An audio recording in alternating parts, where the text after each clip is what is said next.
بچے کو کتنا دودھ پلوانے سے محرمیت ثابت ہو جاتی ہے؟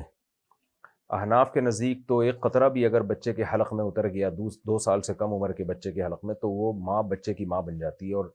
دیگر ائمہ کے نزدیک 5 گھونٹ پلانا ضروری ہے۔ اور دیگر ائمہ نے حدیث سے استدلال کیا ہے، احناف نے قرآن کی آیت سے وَأُمَّهَاتُكُمُ اللَّاتِي أَرْضَعْنَكُمْ،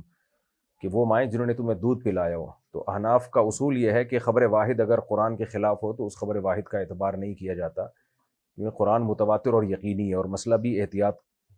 وہ ہے جس پر جس میں احتیاط کے پہلو کو ترجیح دی جاتی ہے۔ تو باقی اختلافی مسئلہ ہے، دیگر ائمہ کے نزدیک 5 گھونٹ، اور امام یعنی حنفیہ کے نزدیک، امام حنیفہ اور صاحبین کے نزدیک ایک قطرہ بھی اگر حلق میں اتر جائے، لیکن یقین ہو، اگر ماں نے کسی عورت نے بچے کو دودھ پلایا اور یقین نہیں ہے کہ یہ بھی اس کے حلق میں دودھ اترا ہے کہ نہیں اترا، تو پھر اس سے حرمت ثابت نہیں ہوتی۔ 100% یقین ہونا ضروری ہے کہ کچھ نہ کچھ دودھ اس کے حلق میں اترا ہے۔